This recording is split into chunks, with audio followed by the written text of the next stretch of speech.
Vamos a hablar ahora de otra situación complicada, la que plantea al parecer la nueva reforma de las pensiones. Dicen desde el Gobierno que va a ahorrar casi 33.000 millones a las arcas públicas, lo dice el Gobierno estatal. Es una reforma que podría entrar incluso en vigor en 2014 y que ahora va a depender para calcular esas pensiones de un nuevo índice, un índice llamado de revalorización. Esto es una reforma que a los pensionistas les puede suponer una pérdida de poder adquisitivo, según la oposición y los sindicatos.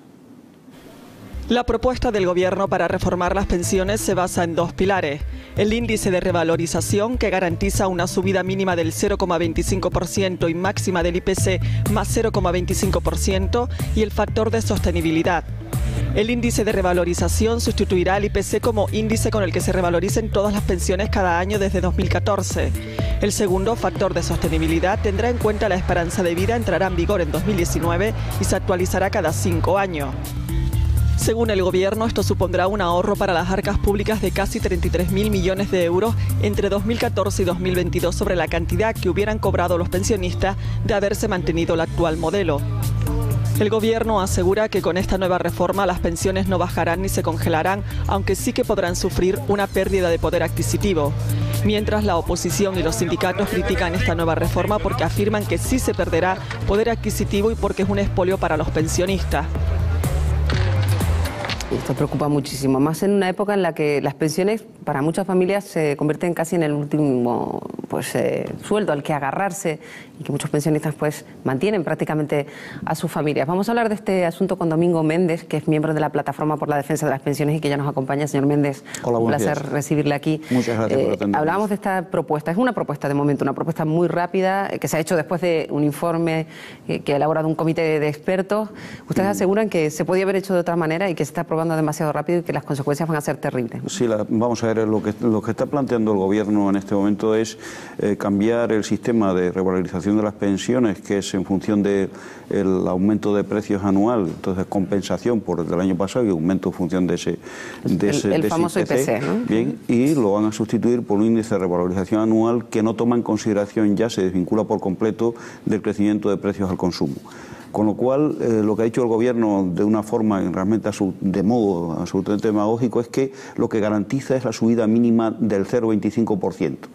En una pensión, pongamos de 1.000 euros, que es más alta que la media que se cobra en Canarias, podría ser con 2,50 euros de aumento, cuando realmente el índice de precios al consumo probablemente este año será por encima del 2%. Es decir, que este año los pensionistas en poder adquisitivo perderían como mínimo un 1,75%, que tardarían como mínimo también, si las pensiones aumentasen por encima de ese 0,25, unos 7 años en recuperar poder adquisitivo.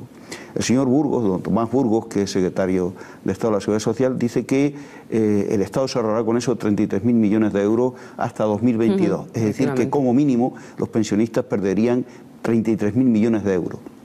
Y se manifiestan muy orgullosos de que pueden con eso garantizar la sostenibilidad del sistema. Bien, de lo que se trata es de que en este momento hay un déficit que puede ser cubierto por el Fondo de Reserva durante varios años, quizás hasta 2019, y que el sistema hoy tiene más gastos que ingresos, porque realmente hay una situación de paro muy fuerte que hace que disminuyan los ingresos. Pero no hay ningún dogma, ninguna ley que obligue a que el sistema dependa solamente de los ingresos de los cotizantes, de los trabajadores que tienen empleo, y de las aportaciones empresariales. Claro, porque podría estudiarse, según usted, otra fórmula, que no fuera eso, que fueran solo las cotizaciones de los trabajadores los que luego entraran en. Es decir, podría, por ejemplo, aumentarse las cotizaciones de las personas que cobran muy por encima de la media general que tienen. Hay un límite máximo de aportación a las pensiones, de cotización de los trabajadores, podría aumentarse para las rentas más altas. Podría, por otra parte, acudirse a transferir recursos que también son de la seguridad social hacia las pensiones, que son recursos que resultan excedentarios, por ejemplo, en lo que se llaman contingencias comunes, podrían transferirse y podrían recibirse ingresos directamente de otras partidas de los presupuestos generales del Estado. Sin embargo, no se quiere hacer. Y no se quiere hacer porque no solamente es que este Gobierno es partidario de llevar la miseria de una parte de la población si puede, sino porque está cumpliendo las órdenes órdenes de la señora Merkel, del Fondo Monetario Internacional y del Banco Mundial. El momento de Merkel para rato, hay que además. reducir. Hay Merkel para rato precisamente porque este tipo de políticas que se están haciendo en países del norte de Europa se considera que es que el empeoramiento de su propia situación depende de que los sureños somos gente muy vaga, que no damos golpe y cobramos altísimas pensiones, que es mentira y que es una de las cosas que dice la señora Merkel por las que puede haber ganado las elecciones con ese tipo de declaraciones, ¿no? Hay una cuestión, señor Méndez, hay una idea generalizada entre, a lo mejor en compañeros de trabajo, aquí comentamos que no vamos a tener pensión, en el futuro vamos a tener una pensión muy baja. Yo no sé si es una idea que se está difundiendo de forma deliberada para que luego los fondos de pensiones privados, eso es lo que ustedes aseguran, ¿no? Que esa idea de ese catastrofismo... Sí, se habla de que lo que ocurre es que vivimos demasiado tiempo, somos responsables de vivir demasiado tiempo porque la medicina ha funcionado cada vez mejor en los últimos 50, 60 años y por eso se tiene más esperanza de vida y más vida. Y eso parece que es un delito que cometen los pobres y que debería evitarse cuanto antes, que se mueran pronto, ¿no? Y para eso, primero, está empeorando la sanidad pública. Ahora nos aparece en la última con que enfermos crónicos cuyo costo de cuyo tratamiento es muy alto tienen que pagar parte de ese tratamiento cuando ya se ha pagado a lo largo de la vida. Y nos aparecen también con que hay que hacer copagos sanitarios, hay que hacer de todo para disminuir el gasto público y aumentar el gasto de quienes cobran menos. Y si no, pues que se quiten de en medio. Sin embargo, de lo que no se habla es de que la productividad por trabajador o por trabajadora ha aumentado en los últimos 40 o 50 años de tal modo que hoy se produce a lo mejor 9 o 10 veces más que hace 50 años.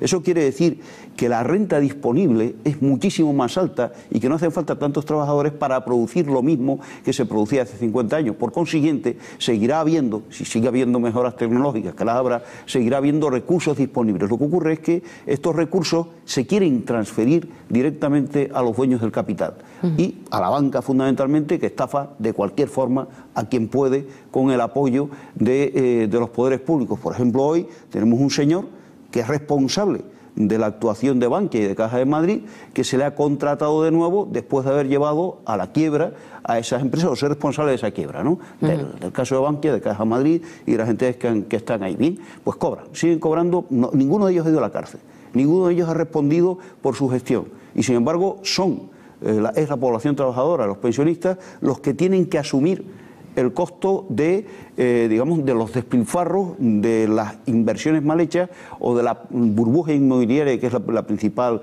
causa de crisis en este país, y somos nosotros los que no hemos vivido por encima de nuestras posibilidades, los que tenemos que pagar las estafas de quienes han vivido por encima de las nuestras, ¿no? Es curioso que se habló de que jamás se van a tocar las pensiones como la gran promesa de... Sí, el señor Rajoy es un hombre que cumple su palabra. La palabra con los bancos y con el Fondo Monetario y con la señora Merkel. No la palabra que se compromete en una campaña electoral. Este gobierno es un gobierno absolutamente ilegítimo. No responde a ninguno de los criterios con los que fue votado. No creo que prácticamente nadie, ningún pensionista le haya votado para que le baje la pensión. Sin embargo, hubo pensionistas con seguridad que le votaron porque creía que daba más seguridad que el anterior, que tampoco dio ninguna. Esto puede tener además unas repercusiones, dicen ustedes, en el día a día de las familias, porque es más que claro, lo hemos contado 1000 veces, que hay muchísimas personas que dependen exactamente de la pensión, pues de las personas mayores, que hay personas que están, y que ese es el sostén real de muchas familias, por eso no hay circunstancias peores en toda España, ¿no? Conduciría a un empobrecimiento generalizado de la mayoría de la población que hoy está en paro, porque dependen muchos parados de sus padres, de sus abuelos para sostenerse. Si esto es así, ya que están incluso gastando menos en medicina para poder ayudar a sus parientes, la situación se convertiría en dramática para buena parte de la población y en Canarias aún más. Esto de momento es una propuesta, se está tramitando de forma rápida, usted me comentaba, pero no sé si hay posibilidad, yo siempre lo pregunto, pero evidentemente hay mayoría absoluta, pero no sé si, dada la sensibilidad de este asunto, la contestación que ha habido por parte de los sindicatos y por la oposición, ¿es posible que se matice un poco como está presentado o no? Nosotros consideramos que la oposición sindical está siendo muy débil, que debería ser mucho mayor que la que en este momento se da.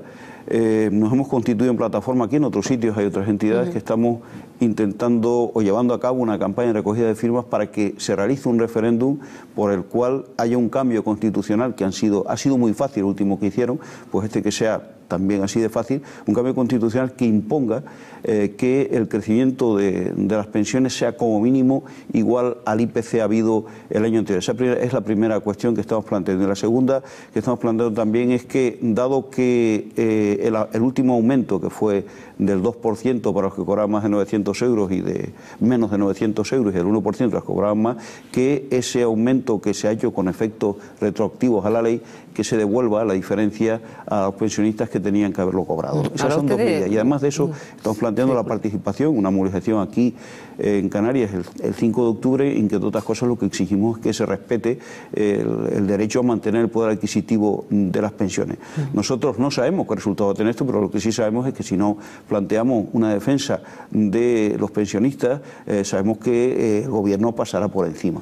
Hablaba usted de la debilidad de la representación sindical, que tienen respuesta sindical. De la respuesta sindical, y tampoco está habiendo una respuesta ciudadana que sea pues correspondiente a lo que realmente está pasando, porque quizás si hubiera una movilización ciudadana mayor podría tener una cierta repercusión, pero ¿qué es lo que está pasando? ¿Por qué ante algo tan grave como tocar las pensiones no hay tanto movimiento? Es muy buena pregunta. Mire usted, de lo que se trata es de que se ha estado jugando con este asunto durante meses sin aclararle a la gente lo que realmente se pretendía. Lo que se pretende es lisa y llanamente rebajar el gasto en pensiones, simplemente, y transferir los recursos a otros sitios. Es decir, transferir los recursos a las subvenciones a la banca o transferir los recursos, por ejemplo, al gasto militar. El gasto militar en este país está aumentando una barbaridad y desde hace casi 3 años, después de aprobar los presupuestos del Estado, se conceden créditos para gasto militar.